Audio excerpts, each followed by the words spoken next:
You found it. Your home for the best content on your favorite team, the Fighting Tigers of LSU. Do us a favor, subscribe to the channel, leave your comments below, and be sure to smash that like button.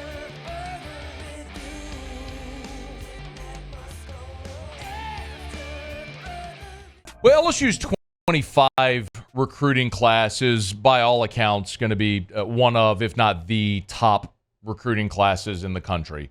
We know Bryce Underwood is there, even though DeCorian Moore just decommitted. Harlan Berry, the number one running back in the country, Jabari Antoine, and a long decorated list that is not done growing. One of the prospects in the state of Louisiana that we've been keeping a close eye on, though, has been four-star running back James Simon out of Calvary Baptist. And James Simon this week announced his commitment to the University of Texas. So he's leaving the state of Louisiana but staying in the SEC. And every time we talk about a prospect from Louisiana that ends up leaving the state, we always kind of end up saying something along the same lines. It always stings to miss on a highly ranked prospect from Louisiana, but it stings less when they leave the conference. The example we always give is something like, for example, Devontae Smith. There's a guy from a meet who leaves the SEC, leaves Louisiana, stays in the SEC, goes to Alabama, wins a Heisman Trophy. And then there's Joe McKnight, who, while it stung so bad to lose Joe McKnight, I'll never forget being at the River Center at the Bayou Bash that day. I mean, it was all the air came out of the room. Joe McKnight was going to USC, and you knew you were never going to have to see him. So that's a big difference. So James Simon leaving Louisiana and going to Texas stings because he's going to play in the SEC against you. And listen, James Simon is a really good prospect, man. This is a guy that picked Texas over LSU, Texas A&M, Alabama, Notre Dame, big-time offers, man. You look at his ranking in the On3, number 169 nationally, the number 10 running back in the country, the number 4 player in the state of Louisiana, was the MVP of the state championship game, for Calvary. They had an unbeaten state championship season at 1,600 rushing yards this last year as a junior with 24 touchdowns. So this is, by all accounts, a really big-time prospect. And I'm not going to tell you that it's everything's fine. Well, I think everything will be fine. I'm not going to tell you, though, that that you should just not even concern yourself with it. But what I will say is that James Simon would have been a luxury in 2025. Look, Shea Dixon was here back in April. Of course, our buddy Shea Dixon from On3 who does an awesome job. Shea was here in April after J.T. Lindsey committed. J.T. Lindsey, remember, is another running back here in the state of Louisiana for 2025 that committed on top of the Harlan Berry commitment. And here's what Shea said when I asked him point blank, would LSU take 3 running backs in this class?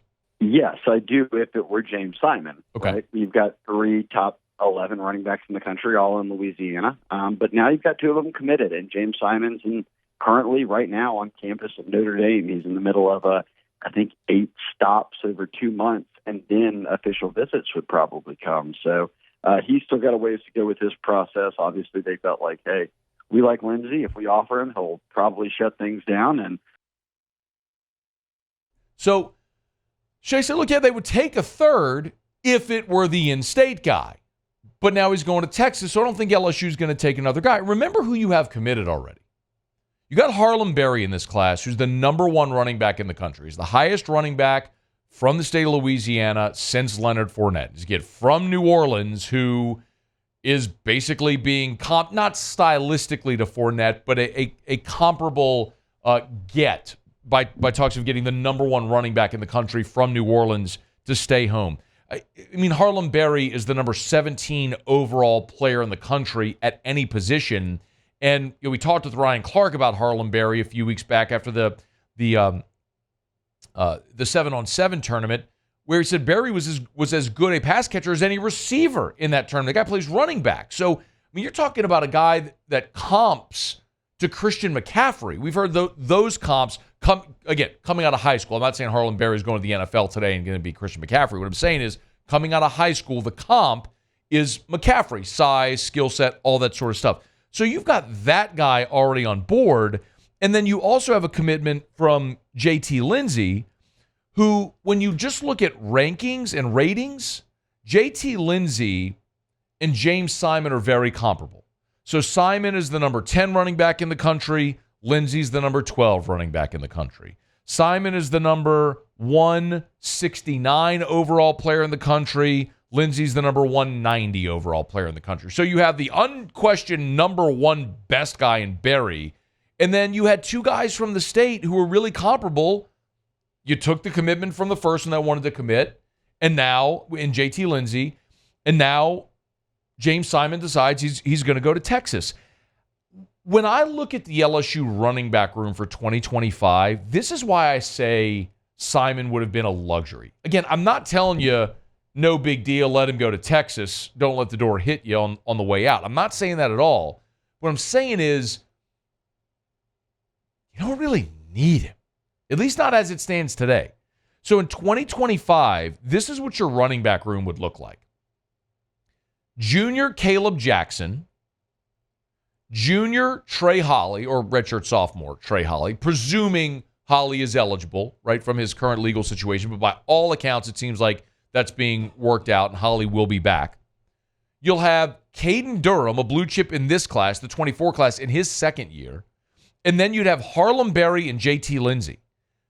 Like, do you have room for another blue chipper in that running back room? Probably not. So part of me looks at it and says, man, Simon probably is looking at the LSU running back room going, they're kind of full. And for what it's worth, so Simon would have been, if he had committed to LSU, the third running back in his class and the sixth on the roster in 2025. You look at Texas, the only other running back they have committed in this class for 25 is Ricky Stewart, who's the 24th best running back in the country by On3 and number 296 nationally. So he's just inside of the top 300, but Simon becomes the blue chip running back prospect in Texas's class. So it's just going from saying, look, I'd be the third guy at my position at LSU in this class and the sixth guy at my position as a freshman to being like, I could be the starter potentially as a freshman at Texas. You know, just to add a little more context around this, I went back and looked up LSU's signing classes in the last quarter century and how many times we've seen LSU take three running backs. LSU has not taken three running backs in a class since 2010. It was Alfred Blue, Spencer Ware, and Jakari Gore. Remember Jakari Gore out of Miami who didn't pan out here? That was the last time LSU took three running backs in a class. And I'll remind you that 2011, after Ole Miss signed, 40 guys or whatever it was, that's when the NCAA put the hard cap at 25. So you had to be more diligent with your spots. So basically, in the era where you really had to identify and allocate positions of need because you were capped at 25, LSU never signed three running backs when there was a cap. Never did. You have to go back to 2010 when they signed three.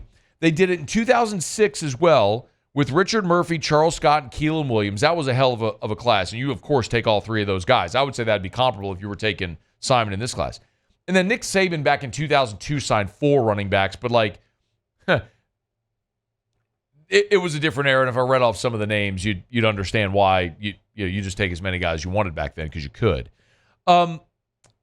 So I guess all that to say, to bring it full circle, I think James Simon is a really good prospect, clearly. He's a very good running back in the state of Louisiana. He's a 4-star. He's a top 200 prospect in the country, and he's going to Texas and had major offers. In a vacuum, just knowing that and seeing James Simon leave the state for Texas, that stings. But when you pull back and take the 10,000-foot view and you go, You got Harlem Berry and JT Lindsey already committed for 2025. And you'll have Caleb Jackson, Trey Holly, and Caden Durham already in that running back room. You realize you don't need James Simon. Like in 2014, LSU needed Leonard Fournette. Remember, they didn't take a running back the year before with the intention of saying, look, to Leonard, we didn't even take a running back last year because we are opening door for you to come in and be the dude day one. They had to. All of their chips were pushed to the middle of the table with Fournette. It's not the case here. So I would have loved to have seen him go to the Big Ten and USC instead of in the SEC at Texas. But I think LSU is going to be just fine. James Simon picks Texas over LSU and others. Hey, thanks so much for watching. Please leave your comments. I love to interact. And be sure to hit the red subscribe button below.